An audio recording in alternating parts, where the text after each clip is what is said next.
The most powerful economy, the strongest army. We are science, health, and culture. We are creating a better world. We are discovering new worlds. We are education and sharing. The future is ours. We are the European, and together we are unstoppable.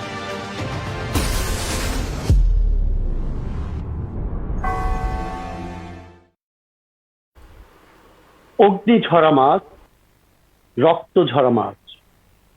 March মাস আমাদের মহান স্বাধীনতার মাস। স্বাধীনতার আজ সুবর্ণ জয়ন্তীতে আমরা উপনীত হয়েছি। আর সেই দিনটিতে আমরা স্মরণ করতে চাই মহান মুক্তিযুদ্ধে যত বীর শহীদ হয়েছিলেন, তাদের বিদাহী আত্মার প্রতি গভীর শ্রদ্ধা রেখে আজকে আমরা ইউরোপ টাইমস নিবেদন করছি। দর্শক, আজকে আমরা ইউরোপ টাইমসের ৪৫তম পর্বে উপনীত হয়েছি। বরাবরের মতো দর্শক, আমি রয়েছি আপনাদের সাথে রিয়াজুল ইসলাম কাউসার।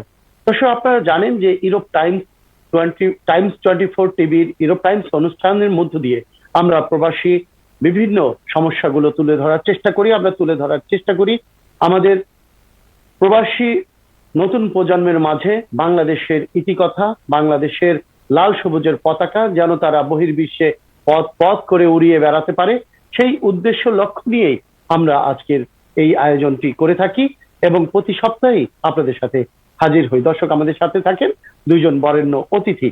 আজকেও দর্শক তার ব্যতিক্রম নয়। প্রথমেই আমরা অতিথিদ্বয়ের সাথে আপনাদের সাথে পরিচয় করিয়ে দিতে চাই। আমাদের সাথে যুক্ত আছেন জনাব Mohammad Zakir Hossain, advocate, Bangladesh supreme court, এবং আমাদের সাথে যুক্ত আছেন জনাব সুলতান শিকদার, ভারপ্রাপ্ত সভাপতি, বাংলাদেশ আওয়ামী লীগ ইতালি ভারেস প্রভিন্স। দুজনকেই স্বাগত জানাচ্ছি। প্রথমেই আমি মোহাম্মদ জাকির হোসেন, আপনাকে স্বাগত জানাই ইউরোপ টাইমস এর স্টুডিও থেকে। আপনি কেমন আছেন? আসসালামু আলাইকুম। জি, ওয়ালাইকুম আসসালাম। আলহামদুলিল্লাহ ভালো আছি। টাইমস 24 এবং যারা শুনছেন এবং আমার সহ আলোচক, অসংখ্য ধন্যবাদ সকলকে। জি, আপনাকে অসংখ্য ধন্যবাদ। যুক্ত থাকুন এবং দর্শক শুনছে, দর্শকদেরকেও বলবো যে আপনারা আমাদের সাথেই থাকুন।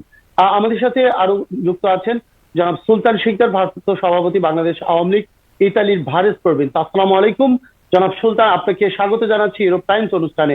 আপনি কেমন আছেন এবং ওইখানকার পরিস্থিতি কি? আপনার আশেপাশের যে সব মানুষগুলো রয়েছে, আমরা জানি যে ইতালিতে লকডাউন আবারও নতুন করে শুরু হয়েছে, করোনা পরিস্থিতি, তো সার্বিকভাবে কেমন আছেন এবং করোনা পরিস্থিতি কতটুকু আপনার খবর আছে বা বাংলাদেশিদের মধ্যে কেমন আছেন, প্রথমেই যদি বলতেন। ওয়ালাইকুম আসসালাম, আল্লাহর রহমতে ভালো আছি।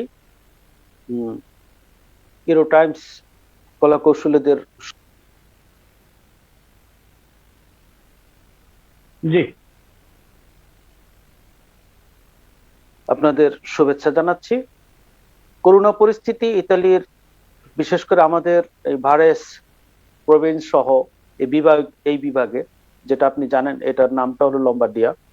এই লম্বার্ডিয়াকে এখন রেড জোন হিসেবে ঘোষণা করা হয়েছে। যদিও এখন অনেকটাই বাড়তেছে করোনা পরিস্থিতিটা, তবে একটু সেই মৃত্যুর হারটা একটু কম আছে। তা আমাদের বাংলাদেশি কমিউনিটি যারা আছেন, এরা মোটামুটি এখন পর্যন্ত ভালো আছেন। হয়তো এদিক সেদিক দুই একজনে অসুস্থ হয়ে পড়ে না এবং পরবর্তীতে আবার একটু সুস্থ হয়েছেন, আছে কয়েকজন। তারপরেও আল্লাহর রহমতে ভালো আছি বলা যাবে। যে ওইরকম সেই গত বছরের যে পরিস্থিতিটা ছিল অতটা ভয়াবহ নেই, যদিও করোনার মানে রোগটা বাড়তেছে। জি জি, অসংখ্য ধন্যবাদ সুলতান শিকদার। আমরা যেহেতু আজকে আপনারা জানেন যে সুবর্ণ জয়ন্তী বাংলাদেশের মহান মুক্তিযুদ্ধের, সেই সুবর্ণ জয়ন্তীর সম্পর্কে যদি আমরা জানি যে আপনার সেই সুবর্ণ জয়ন্তীতে আজকে পদার্পণ করেছি, কিন্তু সেই 25শে মার্চ কাল রাত্রির ভয়াবহ নৃশংস সেই ঘটনা যদি আপনার কোনো কিছু স্মৃতিচারণ থেকে থাকে, যেহেতু আপনি তখন ছিলেন, আপনার বয়স তখন হয়তো শিশুকাল, সেই দৃশ্যগুলো যদি আপনার চোখে কিছু দৃষ্টিগোচর হয়ে থাকে, আপনি আমাদের সাথে শেয়ার করতে পারেন, আমাদের নতুন প্রজন্মের জন্য তারা জানুক যে সেদিনকার সেই নৃশংস ভয়াবহতা কতটুকু ছিল, কেমন নির্মম ছিল, সেই বিষয়টি যদি একটু আমাদের সাথে শেয়ার করতেন জনাব সুলতান। ধন্যবাদ আপনাকে। আমি সর্বপ্রথম সর্বকালের সর্বশ্রেষ্ঠ বাঙালি বঙ্গবন্ধু জাতির জনক বঙ্গবন্ধু শেখ মুজিবুর রহমানের জন্মবার্ষিকী 100তম জন্মবার্ষিকীতে শুভেচ্ছা অভিনন্দন জানাচ্ছি। যার জন্ম না হলে হয়তোবা বাংলাদেশের জন্মই হতো না। আজকে সেই 25শে মার্চের রাত্রের কথা যদি বলি, সেটা ভাষায় বর্ণনা করা যাবে না, কারণ আমাদের সেই 25শে মার্চের কোনো ভিডিও ফুটেজ হয়তো থাকলে মানুষ দেখলে সচক্ষে যতটুকু যেমন দেখে একটু বিশ্বাস করে, হয়তো অতটুকু তারা একটু বুঝতে পারতো, অনুভব করতে পারতো সেই রাত্রের ভয়াবহতাটা কি ছিল। জি আমার সচক্ষে যেটা দেখা ছিল, যে আমি যেটা দেখেছিলাম সেটা হলো যেটা আর্মি ট্রাক গুলো এবং আর্মির জিপ গুলো এবং ছোট ছোট আরো কিছু যান ছিল, যেগুলোর মধ্যে বিভিন্ন গোলাবারুদ তারা বহন করে নিয়ে আসছিল, যেটাকে বলা হয় ফায়ার গান। তা দিয়ে যারা যখন আগুনের গোলা নিক্ষেপ করতো বিভিন্ন বাড়ি ঘরে ধাউ ধাউ করে জ্বলতো, সেটা আমার সচক্ষেই দেখা, আমার শরীরের পশম দাঁড়িয়ে যাচ্ছে। সেই ঘটনাগুলো যদি এখন হয় খুব কষ্ট হয়। যদিও আমরা এক ভদ্রলোকের কারণে ভয়াবহতা থেকে রক্ষা পেয়েছিলাম। তিনি একজন বিহারি লোক, তিনি সেনাবাহিনীর লোকদের সাথে কথা বলেছিলেন। এটা পরবর্তীতে শুনেছিলাম কি বলেছিলেন তিনি বলেছেন এই জায়গাটুকু আমার, এখানে যারা থাকে এরা আমারই লোক। এ কারণেই হয়তো আমাদের এই জায়গাটার মধ্যে তারা ভয়াবহতার সৃষ্টি করতে পারেনি। এই ভদ্রলোককে আমি সম্মান জানাচ্ছি, যার জন্য আমরা ওই সময়ের জন্য আমরা বেঁচে গিয়েছিলাম। আমি সত্যি 25শে মার্চের যারা নিহত হয়েছেন সেই শহীদদের প্রতি শ্রদ্ধা নিবেদন করছি, সেই শহীদ পরিবারের প্রতি সমবেদনা প্রকাশ করছি আপনার মাধ্যমে, আজকের এই প্রচারের মাধ্যমে। যেটা আমি ভাষায় প্রকাশ করতে পারবো না, যেটা সচক্ষে দেখেছি সেই বর্ণনা বলা যাবে না, দেখাও যাবে না। যেভাবে তারা মানুষগুলো পুড়িয়ে মেরেছে, ভাষায় প্রকাশ করতে পারবো না। জি, অসংখ্য ধন্যবাদ। আসলে এই ধরনের ইতিহাস যেই কথাগুলো আমরা শুনি, তখন কিন্তু আমাদেরও গায়ের লোম শিহরিত হয়।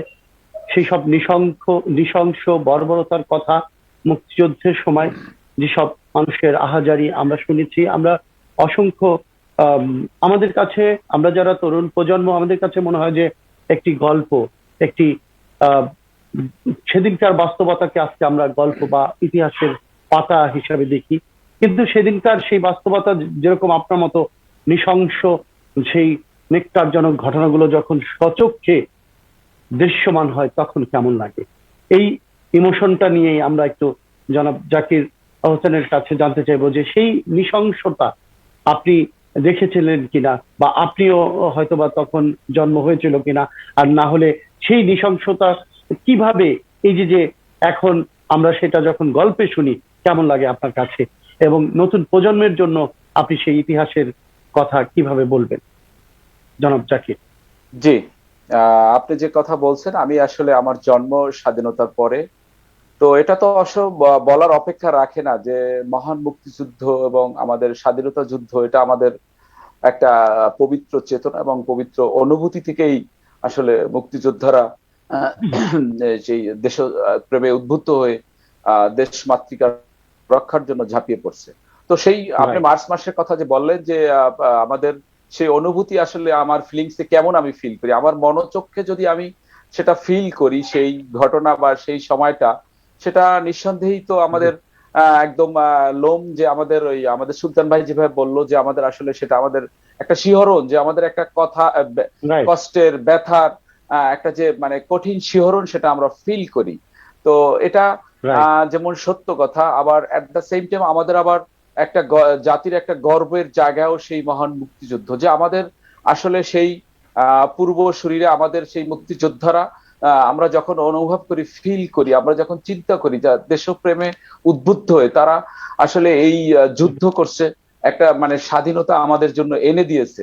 তো আমরা আসলে একটা রক্তক্ষয়ী যুদ্ধের মাধ্যমে আমাদের এই স্বাধীনতা অর্জন হয়েছে। তো এখন আমাদের এটা একটা গৌরবের জায়গা, এটা আমাদের একটা মহৎ চেতনার জায়গা।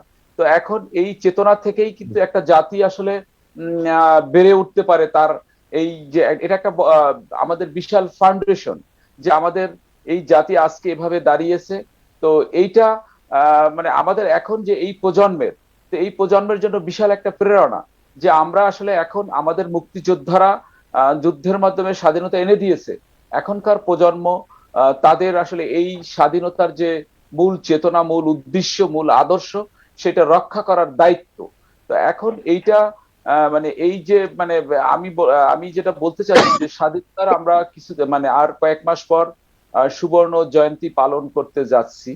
তো স্বাধীনতার এটা আমি আমি রিপিট বলতে চাচ্ছি এই জন্য যে যে এই আমাদের যে সুবর্ণ জয়ন্তী, এটা যেন কোনো অনুষ্ঠান সর্বস্ব না হয়। এটা আমাদের একদম চেতনার সাথে, আমাদের একদম হৃদয়ের সাথে, আমাদের মননের সাথে, মেধার সাথে যাতে মিশিয়ে দেওয়া হয় যে আসলে স্বাধীনতা যুদ্ধ যারা মুক্তিযুদ্ধে গিয়েছিলেন, তারা আজকে যে মুক্তিযোদ্ধাদের সম্মানী দেওয়া হচ্ছে, তারা কিন্তু তখন কোনো এই সম্মানী চিন্তা করেও এই মহান মুক্তিযুদ্ধে ঝাঁপিয়ে পড়েনি। তারা তাদের একটাই লক্ষ্য ছিল দেশকে রক্ষা করা, এবং তাদের প্রেরণা ছিল দেশপ্রেম। তো এখন আজকে তারা যে চেতনা নিয়ে আমাদের জাতির জনক যে স্বপ্ন দেখে আসলে এই স্বাধীনতা ছিনিয়ে আনছেন, তো এর মূল চেতনা যে আসলে সবার কাছে, জাতির সর্ব জায়গায় মানে একদম সর্বস্তরে পৌঁছে দেওয়ার জন্য একদম আমাদের যে আমি বলবো যে আমাদের রক্তে মাংসের সাথে এটা মিশিয়ে দিতে হবে, এবং আমাদের এই পবিত্র চেতনা আসলে যখন সর্ব জায়গায় ছড়িয়ে দেওয়া যাবে, তখন আমি মনে করি যে তখন আজকে যে এই রাজনীতির নামে আসলে যখন আমরা অপরাজনীতি দেখতে পাচ্ছি, বা আমরা এটাও সত্য কথা যে স্বাধীনতার পরে আসলে আমাদের মুক্তিযুদ্ধের প্রকৃত ইতিহাসকে অনেক সময় ব্যক্তি স্বার্থের জন্য ডিস্ট্রয় করা হয়েছে। তো এইভাবে যাতে কখনো না হয়, কারণ আমরা মনে করি যে আসলে একটা মানুষের বিভিন্ন মতাদর্শ থাকতে পারে, তার একটা রাজনৈতিক চিন্তা থাকতে পারে, তার একটা দর্শন থাকতে পারে, কিন্তু মুক্তিযুদ্ধের প্রশ্নে একদম আমাদের এখানে কোনো, আমি মনে করি কোনো ডিবেট থাকার কথা না। আমি যদি দেশের নাগরিক হয়ে থাকি, আমি যদি স্বাধীনতাকে বিশ্বাস করি, আমি যদি এদেশের পতাকাকে বিশ্বাস করি, তাহলে আমি এই মানে মহান মুক্তিযুদ্ধের বিষয়ে আমি মনে করি কোনো ডিবেট থাকা উচিত না। তো আমাদের এইটাই আসলে মানে সকলকে ফিল করতে হবে এই বিষয়টা, যে আমি আবারও বলবো যে আমাদের এই স্বাধীনতার সুবর্ণ জয়ন্তী যেন কোনো মানে অনুষ্ঠান, তো অবশ্যই অনুষ্ঠানের মাধ্যমে আমরা বিভিন্ন ভাবে বিভিন্ন আঙ্গিকে আমাদের দেশীয় পর্যায়ে আন্তর্জাতিক ভাবে এটা আমরা উপভোগ করব বা এটা আমরা সেলিব্রেট করব, কিন্তু পাশাপাশি এটা যেন কোনো অনুষ্ঠান সর্বস্ব না হয়, এর অন্তর্নিহিত উদ্দেশ্য। রাইট, জি, অসংখ্য ধন্যবাদ। চমৎকার করে আপনি বলেছেন, এবং আমরাও সেটা মনে করি যে কোনো আনুষ্ঠানিকতার মধ্যে যেন বন্দি না থাকে, এটি যেন ছড়িয়ে যায় সার্বিকভাবে, যেন সেদিনকার যে চেতনায় তারা উজ্জীবিত হয়ে মুক্তিযুদ্ধ ঝাঁপিয়ে পড়েছিলেন, সেই উদ্দেশ্য এবং সেই লক্ষ্য নিয়ে যেন আমাদের স্বাধীনতার সুবর্ণ জয়ন্তী উদযাপিত হয়, এমনটি আমরা প্রত্যাশা রাখছি। আমরা আবার আসবো আপনার কাছে। আমরা একটু সুলতান শিকদারের কাছে চলে যেতে চাই। সুলতান শিকদার, আপনার কাছে যদি আমরা জানতে চাই, এই যে সুবর্ণ জয়ন্তী উৎসব হতে যাচ্ছে, এটা তো আপনারা ইউরোপীয় যে দেশে আছেন সেই দেশের কমিউনিটি থেকে উদযাপন করেন, এবং বিগত দিনেও করেছেন। বর্তমানের প্রেক্ষাপটটা একটু ভিন্ন, কেননা প্যান্ডামিক মুহূর্তে অনেক কিছুই শিথিল অবস্থায় আছে। তারপরেও আপনি যেহেতু একজন ভারপ্রাপ্ত সভাপতি হিসেবে দায়িত্ব পালন করছেন, তো আপনার ওই এলাকার পরিস্থিতি কি? এই স্বাধীনতা দিবস উদযাপন বা সুবর্ণ জয়ন্তী উদযাপন উপলক্ষে আপনাদের কার্যক্রম কি এবছর কি পরিস্থিতিতে রয়েছে, যদি একটু বলতেন। এবং আপনারা জানি যে এই কার্যক্রমের মধ্য দিয়ে নতুন প্রজন্মকে কিন্তু উজ্জীবিত করার প্রয়াস আপনারা রাখেন, এবং আমি বিগত দিনেও সেটা জেনেছি। তো এই বর্তমান প্রেক্ষাপটে স্বাধীনতার সুবর্ণ জয়ন্তীতে কিভাবে ভাবছেন আপনারা? ধন্যবাদ আপনাকে। বাংলাদেশের স্বাধীনতা জয়ন্তী এই অনুষ্ঠানটা যদি আমরা করতে আপ্রাণ চেষ্টা করব, আপনি জানেন যে কথাটা একটু আগেই বলেছি, আমাদের এলাকাটা রেড জোন হিসেবে ঘোষণা করা হয়েছে। এখানে কোনো লোক জমায়েত করা যাবে না, এমনকি রেস্টুরেন্টও কিন্তু বন্ধ খাওয়া দাওয়ার জন্য। হ্যাঁ, অর্ডার করলে বাসায় পৌঁছে দিবে তারা, কিন্তু আপনি কোথাও গ্যাদারিং করতে পারবেন না। এই কারণে হয়তো আমরা বলতে পারতেছি না কতটুকু কি করা যাবে। আমি সম্মানিত জাকির ভাই একটু কথা থেকে আর একটু কথা বলি, আপনার সাথে একটু একমত হই। জি, মুক্তিযোদ্ধাদেরকে নিয়ে কর্নেল ওসমানী সাহেব যখন মুক্তিযুদ্ধদের সম্মানী দিবেন, অর্থাৎ তাদের বিভিন্ন ক্যাটাগরিতে, বঙ্গবন্ধুকে যখন প্রশ্ন করেছে, আমি এটা একটা বই থেকে একটুখানি যেটা বলছি, জি বলুন। বঙ্গবন্ধুকে যখন বলা হয়েছিল যে আমরা মুক্তিযোদ্ধাদেরকে সম্মানিত করতে চাই, তাদেরকে উপহার বা বিভিন্ন পদমর্যাদায় ভূষিত করতে চাই, একটা তালিকা করতে চাই, বঙ্গবন্ধু সংক্ষিপ্ত ভাবে দুটি কথা বলেছিলেন। তিনি বলেছিলেন দেশের মুক্তিযোদ্ধা সবাই মুক্তিযোদ্ধা, এখানে কেউ ছোটও নেই কেউ বড়ও নেই। তোমরা যদি তালিকা করতেই চাও তাহলে রাজাকারদের তালিকা করো, যারা দেশের বিরুদ্ধে কাজ করেছে, মা বোনদের ইজ্জত লুণ্ঠন করেছে, যারা সাধারণ মানুষকে হত্যা করেছে। বঙ্গবন্ধু ছিল এখানে তার মতামত, কিন্তু তারপরও কিন্তু সেনাবাহিনী থেকে তারা এটা উদ্যোগ নিয়ে করেছিল, সেটা সে প্রশ্নে আর যাব না। দ্বিতীয় কথা, মুক্তিযোদ্ধাদের মধ্যে আমার সচক্ষে দেখা একটা ঘটনার কথা বলি। মুক্তিযোদ্ধাদের মধ্যে অনেকগুলো ভাগ আছে, যেটা আপনারা জানেন, বিভিন্ন ক্যাটাগরিতে পুরস্কার দেওয়া হয়েছে। একটা শ্রেণীর মুক্তিযোদ্ধা আছে যারা কিন্তু সত্যিকারের মুক্তিযোদ্ধা না। তারা এখানে, আমি আমার দৃষ্টিকোণ থেকে বলছি, আমি মাফ করবেন যদি কথাটা ভুল বলি, আপনি একটু ব্যাখ্যা করে দিবেন, বা আমি অনুরোধ জানাবো আমাদের সম্মানিত ব্যক্তিবর্গ যারা আছে আমার ভুলটা যেন শুধরে দেয়। এক শ্রেণীর মুক্তিযোদ্ধা তারা শুধু দেশের জন্য মুক্তিযুদ্ধ করেছেন, আমার একটা দেশ চাই। তারা স্বাধীনতা চেয়েছেন দেশের জন্য, জনগণের জন্য। আর এক শ্রেণীর মুক্তিযোদ্ধা ছিল, তারা মুক্তিযুদ্ধে অংশগ্রহণ করেছে, কেন করেছে? তাদের মাকে হত্যা করেছে, বাবাকে হত্যা করেছে, বোনের উপর নির্যাতন করেছে, মা বোনদের নির্যাতন করেছেন। এই ক্ষোভ থেকে, এই কষ্ট থেকে তারা মুক্তিযুদ্ধে অংশগ্রহণ করেছেন। আরেকটা জায়গা থেকে অংশগ্রহণ করেছে, যেটা আমি দেখেছি, তারা মুক্তিযুদ্ধ করার জন্য অস্ত্র আনেনি। তারা তো ওই সময় অস্ত্রটা এনেছিলেন তাদের আত্মরক্ষার জন্য।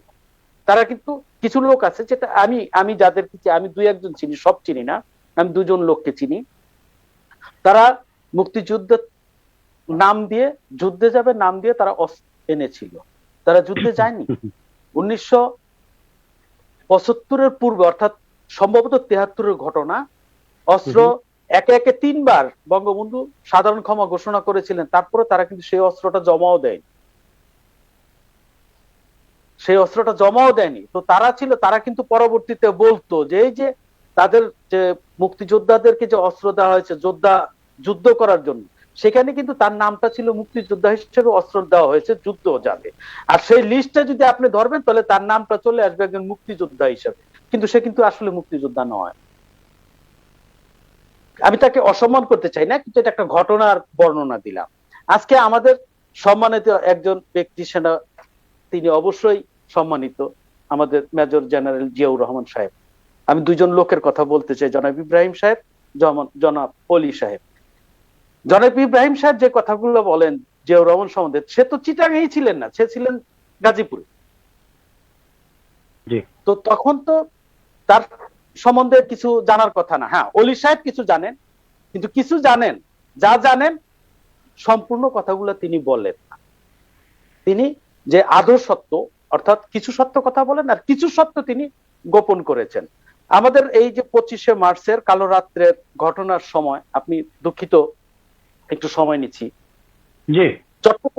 চট্টগ্রামে কিছু বাঙালি জওয়ান ছিল, সেনাবাহিনীর সদস্য ছিল, তারা ডিউটি শেষে হাতিয়ার জমা দিচ্ছিলেন না। তৎকালীন সময় চট্টগ্রামের যে জিওসি ছিলেন, যে জিয়াউর রহমান সাহেবের সিনিয়র ছিলেন, তিনি জিয়াউর রহমানকে ব্যবহার করলেন, বললেন তোমাদের বাঙালি সৈনিকরা অস্ত্র দিচ্ছেন না, জমা দিচ্ছেন না, তুমি তাদেরকে বলো। তিনি কিন্তু সেই অস্ত্রগুলো জমা দেওয়ার নির্দেশ দিলেন এবং বললেন তোমাদের নিরাপত্তা থাকবে, তোমাদের কোনো সমস্যা হবে না। তাদেরকে যার যার ব্যারাকে ঘরে বন্দি করা হলো, তারা ঘরেই চলে গেল, ব্যারাকে চলে গেল, কিন্তু জিয়াউর রহমানকে বলা হলো তুমি অস্ত্র খালাসের জন্য যাও। তিনি ক্যান্টনমেন্ট থেকে বের হয়ে আসলেন, আর ওই লোকগুলাকে এক জায়গায় জড়ো করে তাদেরকে কিন্তু হত্যা করা হয়েছিল। এই কথাগুলা কিন্তু অলি সাহেব বলেন না। আপনি একটা জিনিস দেখবেন, খেয়াল করবেন, জিয়াউর রহমান কিন্তু যখন অস্ত্র খালাসের জন্য যাচ্ছিল, প্রতিমধ্যে তিনি ব্র্যাকেট পেয়েছেন, কিন্তু রাস্তা বদ্ধ, যেতে পারেন নাই।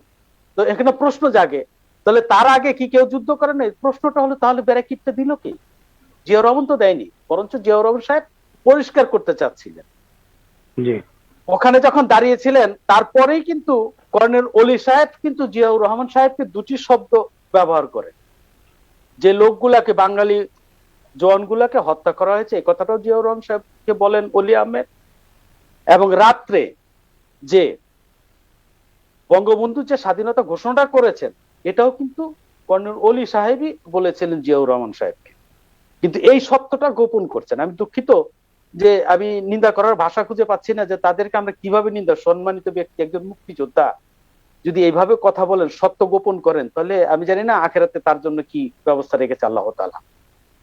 তো এরা হলো সত্য গোপন করে, কিছু সত্য কিছু মিথ্যা দিয়ে তারা বাংলাদেশের স্বাধীনতার ইতিহাসটাকে তারা ঘুরিয়ে দিয়েছিলেন। আপনি হয়তো জানেন কিনা আমি জানি না, কিছু অশিক্ষিত, মানে যেটাকে বলা হয় অলিখিত নির্দেশনা, ৭৫ পরবর্তী সময় কিন্তু বঙ্গবন্ধুর নাম উচ্চারণ করাই নিষিদ্ধ ছিল, যেটা অত্যন্ত দুঃখজনক এবং পরিতাপের বিষয়। এই যে আজকে আমরা যে বললাম আমাদের স্বাধীনতার যে কষ্টের কথা বলি, আমরা যত কিছুই বলি না কেন, কিন্তু আমরা ওইখানেই বেশি কষ্ট পাই যখন দেখি স্বাধীনতার মূল ইতিহাসটাকেই তারা ঘুরিয়ে দিচ্ছে। জি আমি কেন একজন সম্মানিত ব্যক্তি সম্মান করব না? আমি তখনই অসম্মান করব যখন দেখবো আপনি একটা লাইন থেকে লাইনচ্যুত হয়ে গেছেন। আজকে আবার যদি ওই প্রশ্নটা যদি আজকে, আমি জানি না কতটুকু সত্য ঘটনাটা, আমি যেহেতু জিয়াউর রহমান সাহেবের যে মুক্তিযোদ্ধার যে সার্টিফিকেটটা আছে এটা নাকি তারা প্রত্যাহার করে নিতে চায়, আমি জানি না কে, শুনেছি এরকম ঘটনা, যদিও এটা নেওয়ার কথা দরকার ছিল আরো বহু আগে, এটা আজকে না।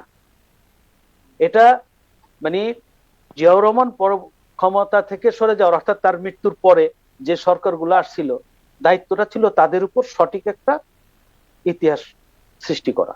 কিন্তু দুর্ভাগ্যজনক হলে সত্য, যারা ক্ষমতায় আসেন তারাও কিন্তু জিয়াউর রহমানের সেই উত্তরসূরি, অর্থাৎ একই দেশ থেকে একই সিরিয়াল থেকে তারা ক্ষমতায় আসছিল। তাহলে আমরা কিন্তু সঠিক ইতিহাসটা পেতে আমাদের ওইখানেই কষ্ট হয়েছে, এখনো কষ্ট হয়। আমরা বিভিন্ন জায়গায় যখন খুঁজি যে আসলে ঘটনাটা গুলা কি, বিভিন্ন সম্মানিত ব্যক্তিদের বইগুলো যখন আমরা দেখি, আমরা পড়ি, তখন দেখি এক একটা বই থেকে এক একটা শব্দ উচ্চারণ করা হয়। আমি একটা প্রশ্ন করি রেজাউল সাহেব, আপনি যদি কিছু মনে না করেন, সম্মানিত ভাই একজন অ্যাডভোকেট, তিনি উকিল পাড়ার কথাগুলো ভালোভাবে বলতে পারবেন।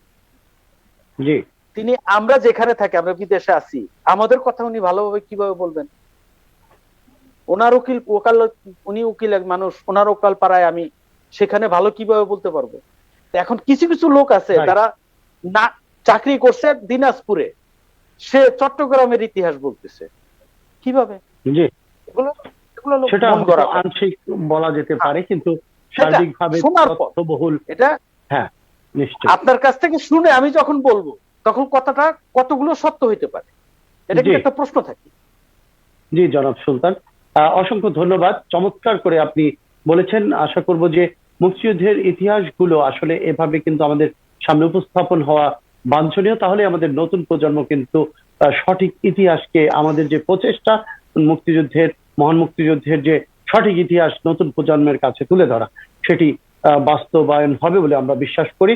আমরা আবার আসবো আপনার কাছে। আমরা একটু যেতে চাই জনাব জাকির হোসেন আপনার কাছে, যে স্বাধীনতার সুবর্ণ জয়ন্তীতে বাংলাদেশকে আপনি একজন আইনজীবী হিসাবে কিভাবে দেখতে চান, যদি আমাদেরকে বলতেন। জি, প্রথমে আমি বলবো একজন আইনজীবী হিসাবে যে অবশ্যই আইনের শাসন প্রতিষ্ঠিত হোক আমাদের বাংলাদেশে। আর একটা ব্যাপার হলো স্বাধীনতার সুবর্ণ জয়ন্তী, তো এখানে অবশ্যই আমাদের বলতে হবে যে আমাদের দেশের সর্বস্তর জনগণ যাতে সুখে শান্তিতে এবং সমৃদ্ধিতে থাকুক, দেশে ক্ষুধা মুক্ত এবং দারিদ্র মুক্ত থাক দেশ। এবং আমি যে কথাটা বলতে চাচ্ছি যে দেশে আসলে দুর্নীতির ক্ষেত্রে আমাদের আরো মানে এমপাথাইজ করতে হবে, আমাদের কনসার্ন মহল, যে আসলে দুর্নীতির ক্ষেত্রে আমাদের যথেষ্ট অ্যাটেনশন দিতে হবে। যে আর একটা ব্যাপার যে রাজনীতিতে যে একটা শুদ্ধাচারের বিষয়, সেটা আসলে রাজনীতিতে কেউ এই রাজনীতি অবশ্যই এখানে আসলে রাজনীতির সাথে একটা নীতি কথা আছে, কিন্তু এই রাজনীতিকে কোনো স্বার্থান্বেষী মহল আসলে সে কেউ কোনো দলকে ব্যবহার করে সে নিজের জি, ব্যক্তি যে হীন স্বার্থ চরিতার্থ না করে, এবং দেশের যে রাজনীতি করলে আসলে সবার উপরে দেশ, আসলে ব্যক্তির উপরে দেশকে যে প্রায়োরিটি দেওয়া, সেটা আসলে আমাদের মধ্যে, আমাদের রাজনীতি কিছু কিছু রাজনীতিবিদদের মধ্যে আসলে একটা স্খলন দেখা যাচ্ছে। আসলে আমি এই রাজনীতিবিদদের এই কথা বলতেছি এই জন্য, দেখেন আমাদের যত অর্জন, সে অর্জন আপামর সর্বস্তর জনগণ একটা কম্বাইন্ড এফোর্টের মাধ্যমে সেটা হয়েছে। তার মধ্যে রাজনীতিবিদদের একটা বড় হাত এখানে আছে। এখানে এই রাজনীতির মাধ্যমেই মানে দেশের স্বাধীনতা, আমাদের সেই মানে স্বাধীনতা অর্জিত হয়েছে। তো মানে আমি যেটা বলবো যে এই স্বাধীনতার সুবর্ণ জয়ন্তীতে আমাদের একটা সেলফ ইভলিউশনের দরকার, যে আমরা আসলে আরো কি পারতাম, আমরা কি জন্য পারিনি, আমাদের আসলে কি অবস্টাকেলটা আছে, আমাদের জাতির জন্য আসলে কারা আসলে মানে মুষ্টিমেয় কিছু লোক বা স্বার্থান্বেষী মহল আমাদের এই যে দেশের অর্জন বলি বা আমাদের সবকিছুই আসলে সর্বস্তরের মানে জনতার কাছে বা সর্বস্তরের কাছে যে পৌঁছায় নেয়, মানে সুষম বন্টন যেটা, যে এই বন্টনের ক্ষেত্রে আসলে যে স্বার্থান্বেষী মহল কাজ করে তাদেরকে আইডেন্টিফাই করা এবং তাদেরকে অলওয়েজ আইনের আওতায় আনা। মানে একটা কথা, একজন আইনজীবী হিসেবে আমি এ কথা বলতে হচ্ছে যে আপনি যেহেতু বলছেন যে স্বাধীনতার সুবর্ণ জয়ন্তীতে আপনি কিভাবে দেখতে চান, যে আইনের শাসনের কথা আমি এই জন্য বলি, দেখেন একটা দেশে আইনের শাসন যদি মানে এস্টাবলিশ হয় এবং আসলে সবাই যদি আইনের আওতায় হয় এবং এটা যদি এখানে যদি কাউকে ছাড় না দেওয়া হয়, তাহলে অবশ্যই এটা মানে একটা অটোনোমাস বডি হয়ে যাবে এবং এর যে একটা সুফল একটা ট্রাকে চলে যাবে জাতি। দেখেন আমাদের বাংলাদেশের কিন্তু যথেষ্ট অর্জন আছে। আজকে বাংলাদেশ যে আমাদের স্বাধীনতা যুদ্ধের পরে বাংলাদেশের যে অবস্থা, আজকে আমাদের অর্থনৈতিক ক্ষেত্রে বলি, আমাদের বিভিন্ন সেক্টরে যথেষ্ট অর্জন আছে, এটা অনস্বীকার্য। কিন্তু পাশাপাশি আমাদের এটাও আবার দেখতে হবে যে আমাদের এই অর্জনের পাশে আমাদের কি ব্যর্থতা আছে, অবশ্যই এটা আমাদের মূল্যায়ন করতে হবে। দেখেন একটা জিনিস, আমাদের ব্যর্থতাকে ইভ্যালুয়েট করা এটা না যে আমাদের যে অর্জন হচ্ছে সে অর্জনটাকে ডিস্ট্রয় করে দেওয়া, সেটা না। আমাদের এটা ইভ্যালুয়েট করে দেখতে হবে এই জন্য যে আমাদের মানে আজকে এই কিছু কিছু স্বার্থান্বেষী মহলের জন্য এত বড় অর্জন, সে অর্জন কখনো কখনো আসলে থেমে যায়, সেটা আমাদেরকে অবশ্যই কালার করতে হবে। আমি অবশ্য আমার এই কথাটা আমি একটু ভিন্ন আঙ্গিকে বললাম, আমি জানি না দর্শক শ্রোতারা যদি আমার এই কথা আহত হয়ে থাকেন, আমার যে সম্মানিত সহ আলোচক যে উনি আহত হয়ে থাকেন, আমি আসলে দুঃখ সরি বা দুঃখ প্রকাশ করলাম। জি, অসংখ্য ধন্যবাদ, চমৎকার করে বলেছেন। আমরাও মনে করি যে আমাদের ভুলগুলোকে আমাদের শিক্ষা নিয়ে আরো অর্জনটাকে এগিয়ে নিতে হবে, এটাই আমরা প্রত্যাশা করি। আমাদের সার্বিক মহল থেকেই আমরা প্রত্যেকেই বোধহয় একমত হবে আপনার সাথে, আমিও বলবো সেটা, সহমত পোষণ করব যে এটাই আমাদের হওয়া উচিত, যে একটা বিষয় আমরা রিয়েলাইজ করে আমাদের ভুলগুলো ধরে এই সুবর্ণ জয়ন্তীতে আমরা এগিয়ে যাব সামনের দিকে, এমনটি প্রত্যাশা রাখছি। আমরা আবার আসবো আপনার কাছে, আমরা আবার একটু চলে যেতে চাই জনাব সুলতান শিকদারের কাছে। সুলতান শিকদার, সুবর্ণ জয়ন্তী হচ্ছে বাংলাদেশের এই মহান স্বাধীনতার এখন আমরা পদার্পণ করছি। তো সেই দিন, সেই দৃষ্টিকোণ থেকে প্রবাসীরা, যে রেমিটেন্স যোদ্ধারা যে অর্থনৈতিক মুক্তির জন্য এগিয়ে যাচ্ছে, নিজের মাথার ঘাম পায়ে ফেলছে, এবং সেই আমাদের প্রবাসীরাই কিন্তু আবার লাঞ্ছিত হচ্ছে, বিশেষ করে যখন তারা বয়োজ্যেষ্ঠ হয়ে যাচ্ছে, তারা দেশে ফিরে আসছে, তখন কিন্তু তারা অনেকে যেই প্রবাসী ডোনেট করতো সেই প্রবাসী কিন্তু হাত পাচ্ছে কিংবা মানবতার জীবনযাপন করছে, এমনকি তার পরিবার পরিজনও কিন্তু তাকে অনেকাংশেই সাপোর্ট করে না, বিভিন্নভাবে তিরস্কারও করে থাকে। সেই দৃষ্টিকোণ থেকে যদি পার্মানেন্ট কোনো টেকসই কোনো সমাধান দিয়ে থাকে সরকার, আমাদের পেনশন স্কিমের আওতায় আনা হয়, সেই বিষয়গুলো আপনাদের দাবি দেওয়া ছিল, প্রবাসী অধিকার সংস্থার পক্ষ থেকেও আমরা শুনেছি। সেই প্রসঙ্গটা যদি আপনাকে এই স্বাধীনতার সুবর্ণ জয়ন্তী এতে আমরা বলতে চাই যে কিভাবে দেখবেন যে স্বাধীনতার এই সুবর্ণ জয়ন্তীতে আপনাদের প্রবাসীদের যে চাহিদাগুলো, সেটি আপনারা কিভাবে বলবেন? ধন্যবাদ আপনাকে। আমি জাকির ভাইয়ের সাথে এখানে সম্পূর্ণরূপে একমত যে আমাদের এই রাষ্ট্রীয় শাসন ব্যবস্থায় যে দুর্নীতি, স্বজন প্রীতি বা যেসব অপরাধমূলক আছে, যেগুলো এক কথায় খারাপই বলতে পারি আমি, ঘুষ লেনদেন এটা সেটা, এগুলো অবশ্যই অবশ্যই রোধ করা দরকার। এটা শুধু আমার জন্য আপনার জন্য নয়, সমগ্র জাতির জন্য। যদি এই জিনিসগুলো আমরা রোধ করতে পারি তাহলে হয়তো আমরা যতটুকু ভালো হয়েছি আমরা আরো ভালো থাকতে পারবো, আল্লাহর রহমতে আমরা আরো ভালো হব। কারণ কিছু কিছু বিষয় আছে আমাদের রাজনীতির নামে, কিছু অসৎ ব্যক্তি এখানে এসে গেছে, এটা অস্বীকার করার কোনো সুযোগ নাই। আমি সরি নাম বলবো না, অনেক লোককেই দেখি তারা সামান্য কিছু অর্থের জন্য নিজের বিবেককে বিসর্জন দিচ্ছেন, রাইট, কিছু অর্থের জন্য। তো এটা নিন্দা করা ছাড়া আর কিছু বলার নাই। কারণ এমন কিছু লোক আছে এই ঘটনার সাথে জড়িত, তাদেরকে না পারতেছি আমরা কিছু বলতে, না পারতেছেন আপনি কিছু বলতে, তাদের একেবারে নিচ থেকে উপর পর্যন্ত তাদের যোগাযোগ ভালো রেখে তারা এই কাজগুলো করে থাকে, দুর্নীতি যেভাবে হয়।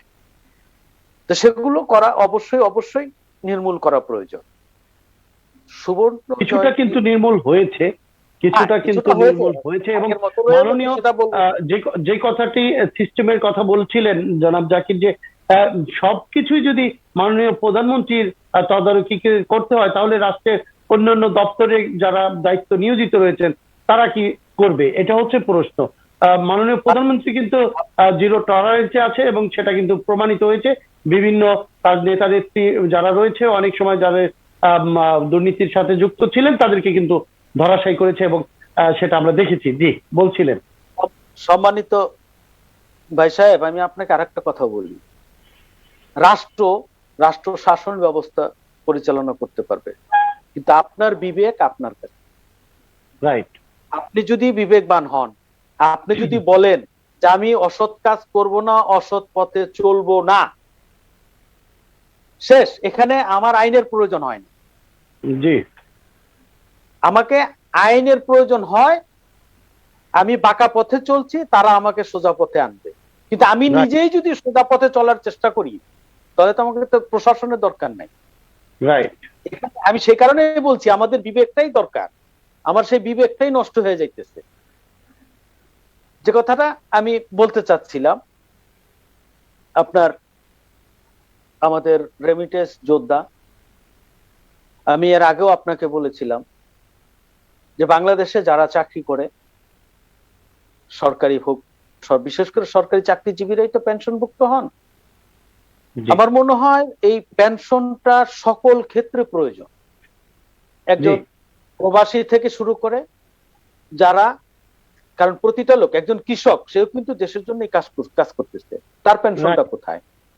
হ্যাঁ, এটা হয়তো বলতে পারি আমরা যে পেনশনটা সেই পায় যে কোষাগারে অর্থ জমা দেয়। অর্থাৎ আমি 10টা টাকা যদি সরকারি কোষাগারে জমা দিতে পারি তাহলে সেখান থেকে হয়তো 2 টাকা আমি পেনশন হিসেবে পেতে পারি। এখন আমাদের যে প্রবাসী হিসাবে আমরা যা দিচ্ছি দেশের জন্য, আমার তো মনে হয় আমরা পুরোটাই দিতেছি। রাইট। আমরা যে অর্থটা দেশে পাঠাইতেছি, আমরা যদি ইচ্ছা করতাম যে আমরা বিদেশে এই টাকাটা দিয়ে আমরা অনেক বাড়ি গাড়ি করলাম, আমরা আরো ভালো থাকতে পারতাম, কিন্তু আমরা না, আমরা আমাদের দেশের টান, মাটির টানের কারণে কিন্তু আমরা যা কিছু পারতেছি আমরা দেশেই দিতেছি। তো সেই হিসাবে অবশ্যই আমি অনুরোধ জানাবো, হয়তোবা বাংলাদেশ যেটা আছে মানে প্রবাসী কল্যাণ মন্ত্রণালয়, প্রবাস মন্ত্রী সাহেব থাকুক অথবা প্রধানমন্ত্রী যেই থাকুক না কেন, বিশেষ করে এই সেক্টরে একটু দৃষ্টি দেওয়া দরকার। জি, এই সেক্টরে একটু দৃষ্টি দেওয়া দরকার। আমাদের যে প্রবাসী, আজকে দেখেন সত্যি কথা বলতে কি দুঃখ হয় কথাটা বলতে, আমরা কিন্তু প্রবাসী যারা, আমাদের বিভিন্ন সমস্যা পড়তে হয়। আজকে আমি এখান থেকে আপনাকে বললাম, আপনি আমার ভাই রেজাউল সাহেব, আপনাকে বললাম আমার জন্য এক ছোট্ট এক অংশ জায়গায় করেন, আমি সেখানে একটা ঘর করবো আমি থাকার জন্য। দেখা গেল সেই অংশটা কেনার জন্য আপনাকে বলছি আমার টাকা দিয়ে আপনার নামটা সেখানে ঢুকাই দিচ্ছে। রাইট, চমৎকার একটা প্রশ্ন। আপনি আপনার নামটাও ঢুকাই দিচ্ছেন। জি। তো তো এই যে সমস্যাগুলো, এই সমস্যাগুলোর থেকে বের হওয়ার আমাদের কোনো পথও থাকে না। কারণ যেহেতু দলিলটা তার নামে হয়ে গেছে, এখন আমাদের ওই যে যেটা বলা হয় হায় হায় ছাড়া করা ছাড়ার কোনো পথ তো আমাদের থাকে না। আবার এখানে এই যে বিভিন্ন সমস্যাগুলা, আমি আমি একটা অনুরোধ জানাবো, আর একটা বিষয় নিয়ে কথা বলতে চাই। আমাদের দেশ এই মানে জায়গা জমি সংক্রান্ত কিছু কাগজপত্র, সেদিন আমি ফেসবুকে দেখেছি কিছু ভুয়া দলিল পত্র পাওয়া যায়, করা যায়। এই বিষয়টাকে আমি অনুরোধ জানাবো, মাননীয় স্বরাষ্ট্র মন্ত্রণালয় হোক, ভূমি মন্ত্রণালয় হোক, যে কোনো জায়গা থেকে হোক একটা উদ্যোগ নেওয়া দরকার। দেখলে এই সমস্যাগুলোর মধ্যে আমরা কিন্তু প্রবাসীরাই বেশি পড়ি, কারণ আমরা কিন্তু সেখানে গিয়ে সঠিকভাবে দেখতে পারতেছি না। আমি যদি সেখানে একটা টাকা ইনভেস্ট করি, এক শতাংশ জায়গা কিনতে হয়, তাহলে আমাকে কিনতে হবে আপনার মাধ্যমে, রাইট? কিন্তু আমি তো সেই কাগজটা কি আছে সেটা পুরোপুরি আমি দেখতেও পারতেছি না। তো দেখা গেছে 10 বছর পর, 20 বছর পর আমার সেই জমিটাও হাতছাড়া হয়ে যেতেছে। তো সে কারণে বলছি যে আমরা একেবারে এত পরিশ্রমের পরে আমাদের সেখানেও যে আমরা শূন্য খাতায় নাম লেখাইতে হয়, রাইট? তো এই বিভিন্ন সমস্যা আছে, সেই সমস্যাগুলো একটু এইদিকেও একটু নজর দেওয়ার জন্য আমি যাতে দেখেন। আপনার কাছে আসবো আমরা অনুষ্ঠানের প্রায় শেষের দিকে চলে এসেছি। আমরা বলবো যে যথাযথ কর্তৃপক্ষ অবশ্যই যেই দপ্তরগুলো রয়েছে, আজকে আমাদের আলোচনা থেকে যেই দপ্তরগুলোতে যেই সমস্যার সমাধানগুলো করার কথা, আপনারা নিশ্চয়ই উদ্যোগ নেবেন, উদ্যোগী হবেন, এবং এমনটি আমরা প্রত্যাশা রাখছি। আমরা অনুষ্ঠানের প্রায় শেষের দিকে চলে এসেছি। আমরা জনাব জাকির হোসেন আপনার কাছে জানতে চাইবো, এবং আমরা শেষ বক্তব্য নিতে চাইবো যে একজন আইনজীবী আপনি, এবং পাশাপাশি আপনি সামাজিক কর্মকাণ্ডও করে থাকেন। সার্বিকভাবে এই যে প্রবাসীদের পেনশন স্কিমের কথা বললেন জনাব সুলতান শিকদার, আপনি কিভাবে মূল্যায়ন করবেন এটি? আসলে উনি কিন্তু সার্বিকভাবে দেখেন, একজন প্রবাসী কিন্তু শুধু নিজের কথা যে বলে তা কিন্তু না, ওনার কথার মধ্য দিয়ে কিন্তু সেটা প্রকাশিত হলো যে উনি বলছেন যে প্রত্যেকটা মানুষের পেনশন স্কিম এর আওতায় আনা প্রয়োজন এবং বাঞ্ছনীয়, কারণ প্রত্যেকেই তো এক সময় বয়স হয়ে যাবে, এক সময় কর্মহীন হয়ে যাবে, কর্মক্ষম হবে, তখন তার পেনশন স্কিমটা জরুরি। যেমন সরকারি মানুষগুলো দপ্তরে আছে যারা, তারা পেনশন পাচ্ছে, তো সেটার একটা নীতিমালা কিন্তু হওয়া উচিত। তবে তার আগে আমি বলবো যে জরুরি কিন্তু প্রবাসীদের জন্য, যেহেতু প্রবাসীরা তাদের সর্বস্ব ত্যাগ করে কিন্তু সেই প্রবাসের জীবন থেকে কষ্ট করে কিন্তু খেয়ে না খেয়ে যে কটি টাকা জমায় সেটাই কিন্তু দেশে প্রেরণ করে, এবং অনেক খপ্পরে পড়ে তারা কিন্তু নানান জটিলতায় সর্বশান্ত হয়ে আছেন।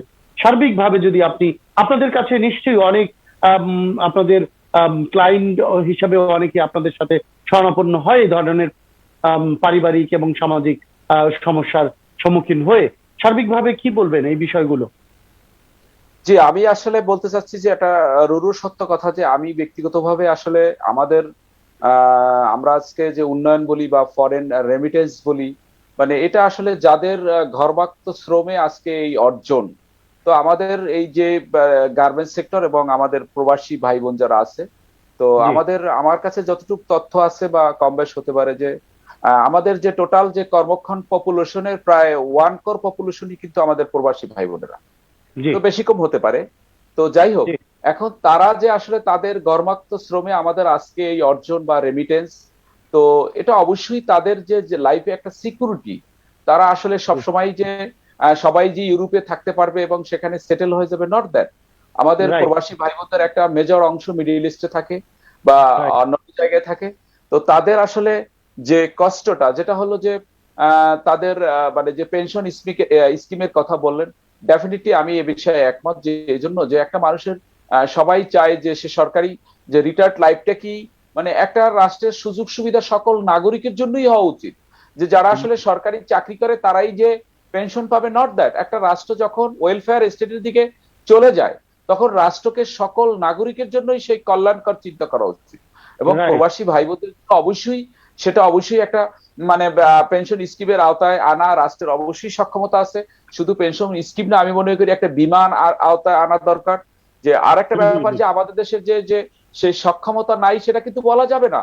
দেখেন, আমাদের দেশে আজকে যাদের ঘরবাক্ত শ্রমে এই রেমিটেন্স অর্জন, আবার এট দ্য সেম টাইম আমাদের কিছু ঋণাত্মক দিক আছে।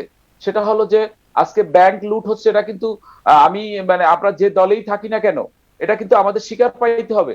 আজকে মানি লন্ডারিং হচ্ছে, আজকে মানে আমরা দেখতে পাচ্ছি যে প্রশান্ত হালদারের মতো লোকরা যে এত টাকা কিভাবে লোপাট করে নিল। কারণ এখন এই টাকা তো আসলে আমাদের প্রবাসী ভাই বোনদের টাকা, আমাদের সাধারণ নাগরিকদের টাকা, আমাদের দেশের গার্মেন্টস শ্রমিকদের টাকা। কিন্তু এখন তাদের জন্য যাদের অর্জন, যারা আসলে যাদের ঘর্মাক্ত শ্রমে আজকে এত অর্জন, এখন তাদের জন্য তো অবশ্যই সেটা চিন্তা করতে হবে। তাদের জন্য চিন্তা না করলে আসলে প্রবাসী ভাই বোনদের যারা আসলে প্রবাসে থাকে তাদের লাইফে একটা সিকিউরিটি দরকার। তা দেখেন আজকে আমি বলবো যে এই করোনা কালীন সময় যারা প্রবাসে থাকে তাদের কিন্তু সকলে কিন্তু ভালো অবস্থায় নাই। আমি জানি যে যতটুকু আমার আত্মীয় স্বজনের সাথে কথা হয় অনেকেরই অবস্থা, চাকরিতে মন্দা যাচ্ছে, ব্যবসা কেউ করে থাকলে সেখানে মন্দা যাচ্ছে, কেউ চাকরি করলে সেখানে বেতন কর্তন করা হচ্ছে, অনেকে জবলেস হচ্ছে, অনেকে দেশে এসে আর যেতে পারে না, নানান সমস্যা। এখন একটা দেশের যাদের মানে আমরা যাদের নিয়ে প্রাউড ফিল করি তাদেরকে তো অবশ্যই এই ইন্ডাস্ট্রিকে আমাদের এই জনশক্তি, আমাদের একটা ইন্ডাস্ট্রি, এদের আমাদের এখানে নার্চিং করতে হবে। এখন যারা আমাদের যে আসলে প্রবাসী কল্যাণ যে মন্ত্রণালয় আছে তাদেরকে আমি মনে করি আরো রেসপন্সিবিলিটি হতে হবে। যারা প্রবাসে আছে তাদের দেখভাল করতে হবে, তাদের কি সমস্যা আছে। কনসার্ন এম্বাসি আসলে সেখানে কোনো, আমি মনে করি না যে ওখানে তারা আসলে এই জনগণের টাকাই তাদের বেতন হচ্ছে, তাদের আসলে এই মানে লাক্সারিয়াস লাইফ হচ্ছে। তো যাদের জন্য এটা, তাদেরকে অবশ্যই দেখভাল করতে হবে, তাদের প্রবলেমের কাছে দাঁড়াতে হবে। দেখেন একজন প্রবাসী যখন বিদেশের মাটিতে কোনো সমস্যায় পড়ে তখন তার আকামা হোক, তার পাসপোর্ট হোক, তার অন্য নানান সমস্যা থাকতে পারে। যেহেতু আপনি আপনি ছিলেন, তখন যদি তার স্টেট তার পাশে থাকে তখন আমি মনে করি তখন একজন প্রবাসী তার তো আসলে গর্বে বুক ফুল ওঠে। তার তখন সে মনে করবে যে টোটাল বাংলাদেশ আমার পাশে আছে, তখন সে আরো এনার্জি পাবে, সে তো আরো কাজ করার কর্মক্ষমতা পাবে, সে দেশের জন্য আরো কাজ করতে চাবে। আর একজন প্রবাসী যদি তখন দেখে দেশের পদে পদে সে অবস্টাকেল ফেস করতে হচ্ছে, সে ঝামেলা ফেস করছে, সে প্রবাসে সে ভালো নাই, দেশে তার নানান জটিলতা ফেস করতে হচ্ছে, তখন তো সে আসলে ডিজার্টেড হয়ে যাবে। আমি মনে করি একসময় আমাদের এই ইন্ডাস্ট্রিটা, আমাদের এই জনশক্তি যে আমাদের যেটা নিয়ে আমাদের খুব গর্ব ফিল করি, এটা অনেক সময় একসময় থুবড়ে পড়বে। তো অবশ্যই এখন সময় আসছে এটাকে আরো এর প্রতি যথেষ্ট এম্পাথাইজ করতে হবে, যথেষ্ট অ্যাটেনশন দিতে হবে, এবং তাদের মানে যাতে ওয়েলফেয়ার হয় তাদের সার্বিক দিক ভাবতে হবে। এটা যেন বিশ্বের বুকে আমাদের এই মানে এই ইন্ডাস্ট্রিটা যেন আমাদের এটা একটা বিশাল শিল্প হতে পারে, এটা দিয়ে আমাদের দেশে আরো অর্জন হতে পারে। শুধু প্রবাসে আমাদের সকল দেশের সাথে আমাদের এখন যেসব দেশ আমাদের কলাপস হয়ে যাচ্ছে, আমাদের নতুন দেশ আমাদের সেখানে খুঁজতে হবে যেখানে আমাদের প্রবাসে আমাদের ম্যান পাওয়ার সেখানে আমরা পাঠাতে পারি, এবং যারা এক্সিস্টিং যেসব দেশে আসে তাদের অবশ্যই সার্বিক দিক খেয়াল করতে হবে বলে আমি। জি, অসংখ্য ধন্যবাদ। আমরা আসবো ছোট্ট করে শেষ বক্তব্য নিব, তার আগে আমরা সুলতান শিকদার আপনার কাছে যেতে চাই। আমরা অনুষ্ঠানের একদম শেষ পর্যায়ে চলে আসছি।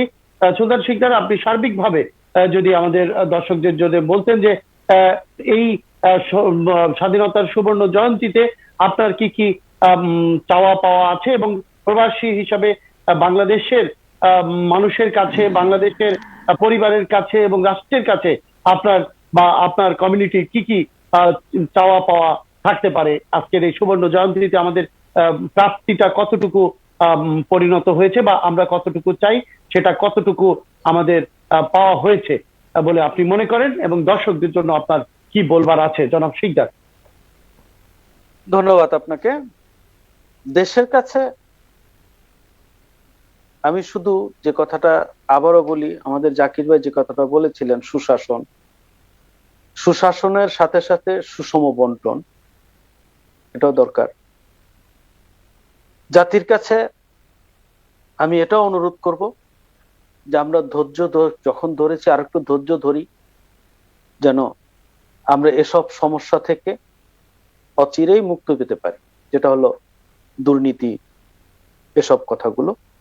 যদি বর্তমান সরকার, যদিও সময়ের দরকার, সবকিছুই আজকে আপনি ইতালিতে এক সময় ছিলেন, আপনি আজকে এই সভ্য দেশদের মধ্যে ইতালি কিন্তু একটা দেশ, সভ্য। অবশ্যই 200 বছর আগের ইতিহাসটা যদি দেখেন, তারা কিন্তু সভ্য ছিল না, বর্বর ছিল।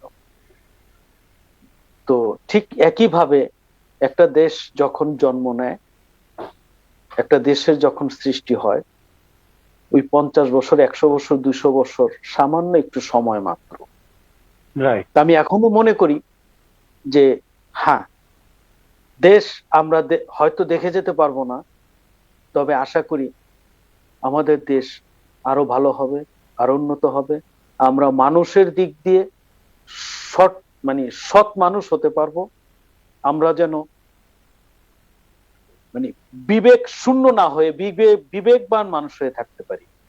রাইট। আমি আমার দেশের জনগণকে অনুরোধ করব, আমরা অর্থ নয়, আসুন বিবেক দিয়ে আমরা চলার চেষ্টা করি। জি। আমি যে কথাটা কি বলবো আমি জানি না।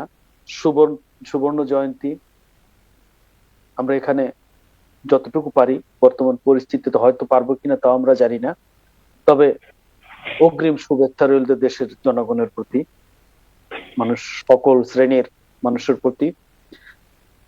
সুষম বন্টনের ক্ষেত্রে আরেকটি কথা যদি বলতে চাই, আপনি হয়তো জানেন কিনা আমি জানি না, আমি কিন্তু বাকশালের চেতনায় বিশ্বাসী। আচ্ছা। বাংলাদেশ কৃষক শ্রমিক আওয়ামী লীগ, যদিও অনুষ্ঠান শেষ, কথাটা আমি এখানেই শেষ করি। বঙ্গবন্ধু স্বাধীনতার পরে কিন্তু বাংলাদেশের স্বাধীনতাটাকে কৃষকদের নামে উৎসর্গ করতে চেয়েছিলেন।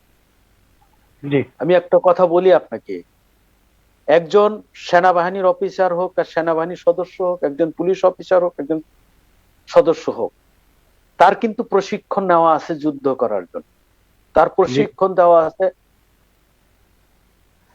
যুদ্ধ যে কোনো ক্ষেত্রে, যে কোনো প্রকার। কিন্তু একজন কৃষকের কি ধরনের প্রশিক্ষণ আছে? একজন কৃষক কিন্তু কোনো প্রশিক্ষণ ছাড়া একটা বাঁশের লাঠি নিয়ে কিন্তু সে যুদ্ধ অংশগ্রহণ করেছে। তা আমার দৃষ্টিতে একজন সেনা অফিসারের চাইতে তিনি সবচাইতে বড় একজন মুক্তিযোদ্ধা, একজন সাধারণ কৃষক। বঙ্গবন্ধু চেয়েছিল সেই কৃষকদের নামে মূল্যায়ন করতে, স্বাধীন দেশটাকে উৎসর্গ করতে, যার জন্য তিনি সেই দ্বিতীয় বিপ্লব যেটাকে আমরা বলতে পারি বঙ্গবন্ধুর বাকশাল, হয়তো এটার এখনো অনেকেই বিরোধিতা করে থাকে, আমরা অনেকেই না জেনেই বিরোধিতা করে থাকি। যেমন অনেক কথাই আছে, আমরা যেটা দেখি নাই, ঘরের বাইরে বাঘ আছে, আসলে বাঘ আছে না বিড়াল আছে কেউ জানি না, সচক্ষে তো দেখে নাই কেউ। সেই বাকশালের গঠনতন্ত্র যদি আপনি এখনো পড়ে থাকেন তাহলে আপনি দেখবেন যে সেখানে কি আছে। আমরা অনেকেই সমালোচনা করি এটার, অনেক কিছু না জেনেই, না দেখে, না বুঝে। জি, অসংখ্য ধন্যবাদ। আর দর্শকদের জন্য ছোট করে, প্রবাসী দর্শকদের জন্য কি বলার আছে আপনার কমিউনিটির? আমি প্রবাসীদেরকে অনুরোধ জানাবো, বিশেষ করে যেসব এলাকায় এই করোনা পরিস্থিতি, আমি তাদেরকে অনুরোধ করব একটু ধৈর্য ধারণ করুন, একটু সতর্ক থাকুন, বিপদ মুক্ত থাকুন। আপনাদের সুস্বাস্থ্যই কামনা করি, সকলের মঙ্গলের জন্যই আমাদের একটু দূরত্ব বজায় রাখা উচিত, এটা সকলের জন্য। কারণ আমি একাই বিদেশে থাকি না, আমার পরিবার, আমার স্ত্রী, আমার ছেলে মেয়ে এখানে সবাই আছে, অর্থাৎ সকলের মঙ্গলের জন্যই আমাদেরকে একটু সতর্ক থাকা উচিত। রাইট। জি, অসংখ্য ধন্যবাদ জনাব সুলতান শিকদার, আপনাকে আমাদের সাথে যুক্ত হওয়ার জন্য। আমরা শেষ বক্তব্য শুনবো জনাব জাকির হোসেন আপনার কাছে, যে দর্শকদের জন্য, ইউরোপ টাইমসের দর্শকদের জন্য আপনার কি বলার আছে? জি, আমার বলার আছে যে আমরা আসলে সকলের জন্য সুনাগরিক হই, যে একটা রাষ্ট্রের প্রতি আমরা আসলে নাগরিক হিসেবে, অ্যাজ এ সিটিজেন হিসেবে আমাদের প্রত্যেকের কিন্তু দায়িত্ব কর্তব্য আছে। আমরা সে দায়িত্ব কর্তব্যটুকু যেন পালন করি এবং প্রত্যেকে যেন অবশ্যই সুনাগরিক হই। আর একটা কথা বলবো, আমি রাজনীতিবিদদের যে আসলে রাজনীতিবিদদের আমি অনুরোধ করব যে আমরা রাজনীতি করি আসলে দেশকে সবার উপরে প্রায়োরিটি দেওয়া হয়, ব্যক্তিহীন স্বার্থকে যেন প্রায়োরিটি দেওয়া না হয়। আর প্রজাতন্ত্রের যারা কর্মচারী এবং কর্মকর্তারা আছেন তাদের উদ্দেশ্যে আমি বলতে চাচ্ছি এজন্য যে প্রজাতন্ত্রে যারা আছেন তারা যেন আসলে জনগণের শাসক না হয়, সেবক হয়।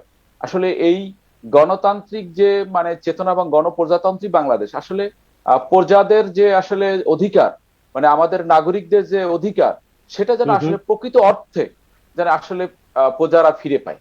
এবং গণতন্ত্র যেন আসলেই সেই বুকে, বা গণতন্ত্র যেন আসলে কোনো একটা শব্দ নয়, এটা যেন আসলে একদম আদর্শিকভাবে চর্চায় যেন রাষ্ট্রের সর্বস্তরে আমরা ফিরে পাই।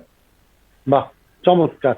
অসংখ্য ধন্যবাদ জনাব মোহাম্মদ জাকির হোসেন, আপনাকে চমৎকার করে বলেছেন। আমরাও চাই যে এমনটি হোক আমাদের রাষ্ট্র ব্যবস্থায় এবং আমি সকলেই আমরা। রেজাউল ভাই, আমি জাকির ভাইয়ের সাথে দুটি কথা বলি জি। 2-1 সেকেন্ডে। জাকির ভাই, জি, আমি আবার আপনাকে বলি, গণতন্ত্রের অর্থ এই নয় যে যা খুশি তাই বলবো। গণতন্ত্রের অর্থ এই নয় যে যা কিছু তাই করব। আমি আপনাকে দুটি কথা বলি। আমাদের সম্মানিত একজন ব্যক্তি, তিনি অবশ্যই অসম্মান করার কোনো সুযোগ নেই, সম্মানিত ব্যক্তি জাফরুল্লাহ সাহেব। দেখেন, তিনি কিছু অসত্য তথ্য দিলেন, কিন্তু পরবর্তীতে বললেন এটা আমার বাক স্বাধীনতা। ভাই, এটা কেমন বাক স্বাধীনতা? আপনার বিরুদ্ধে আমি অসত্য তথ্য দিব, মিথ্যা কথা বলবো, আর আপনি বলবেন বাক স্বাধীনতা? এই যে শিক্ষিত লোকগুলা, এদের কাছ থেকেও তো আমরা ভালো কিছু শিখতে পারতেছি না ভাই। সুলতান ভাই, গণতন্ত্র তো আমরা অবশ্যই পজিটিভ দিকটাই চিন্তা করবো। আমরা এখন কেউ যদি কোনো নেতিবাচক মত প্রকাশ করে সেটা তো অবশ্যই সেটা কারো কাছে কাম্য নয়। বা সেটাই, সে কথাটাই বললাম আমি গণতন্ত্র তো আপনার কাছ থেকে কি শিখবো? আপনি একজন শিক্ষিত লোক, আপনি একজন জ্ঞানী লোক, আপনি একজন বুদ্ধিজীবী, কিন্তু আপনার কাছ থেকে যদি আমরা বিভ্রান্তিকর তথ্য পাই, অসত্য তথ্য পাই, এবং পরে যদি বলেন এই মিথ্যা কথা বলাটাই আমার গণতান্ত্রিক অধিকার, তখন গণতন্ত্রটাই প্রশ্নবোধক চিহ্ন হয়ে দাঁড়ায়। না, গণতান্ত্রিক অধিকার বলতে যে আমার অধিকারটা নিতে যে আমি অন্যের অধিকারকে হার্ম করব, অন্যের অধিকারকে আমি আসলে ভেরিয়ার করব, সেটা আসলে অন্য অধিকারকে আমি অবস্ট্রাক্ট করব, সেটা তো আসলে অধিকার না। মানে একজনের অধিকার নিতে যে আর একজনের অধিকার হরণ হবে, সেটা তো আসলে না। সেটাই বলতেছি আমি আপনাকে, যে আমাদের অধিকারটা সবার দিকেই দেখতে হবে। জি, চমৎকার। আমাদের আলোচনা জমে উঠেছিল, কিন্তু সময় বলছে আমাদের শেষ করতে হবে। তারপরেও আমাদের ইচ্ছা থাকলেও অনেক সময় আমরা আর এগিয়ে নিতে পারছি না। আপনাদের দুজনকেই অসংখ্য ধন্যবাদ। দর্শক, আজকে আমাদের সাথে যুক্ত ছিলেন জনাব Mohammad Zakir Hossain, advocate, Bangladesh supreme court, এবং আমাদের সাথে আরো যুক্ত ছিলেন সুলতান শিকদার, ভারপ্রাপ্ত সভাপতি, বাংলাদেশ আওয়ামী লীগ, ইটালি ভারেস প্রবীণ। দুজন সম্মানিত অতিথিকেই আমরা কৃতজ্ঞতা জানাচ্ছি, ধন্যবাদ জানাচ্ছি, অভিনন্দিত করছি আজকে আমাদের সাথে ইউরোপ টাইমসে যুক্ত হবার জন্য এবং মূল্যবান মতামত ব্যক্ত করবার জন্য। প্রবাসীদের স্বার্থ রক্ষায় অনেক কথাই হয়েছে, আমরা চাইবো এই কথাগুলো আমলে নিয়ে যথাযথ কর্তৃপক্ষ ব্যবস্থা নেবেন, এমনটি আশাবাদ ব্যক্ত রেখে এবং আগামী পর্ব দেখবার আমন্ত্রণ রেখে সে পর্যন্ত আপনারা ভালো থাকবেন, সুস্থ থাকবেন, সুন্দর থাকবেন, এই প্রত্যাশা রেখে এবং দেশ বিদেশের যেই দেশেই আছেন সেই দেশের স্বাস্থ্যবিধি অবশ্যই মেনে চলবেন এবং অবশ্যই ঘরের বাইরে গেলে মাস্ক ব্যবহার করবেন, কেননা মাস্কই কিন্তু আমাদের জন্য করোনা ভাইরাসের মূল ঔষধ। দর্শক, আর কথা বাড়াবো না, আগামী পর্ব দেখার অনুরোধ রেখে বিদায় নিচ্ছি। আল্লাহ হাফেজ, আসসালামু আলাইকুম, শুভরাত্রি। দাম দিয়ে কিনেছি বাংলা, কারোর দানে পাওয়া নয়।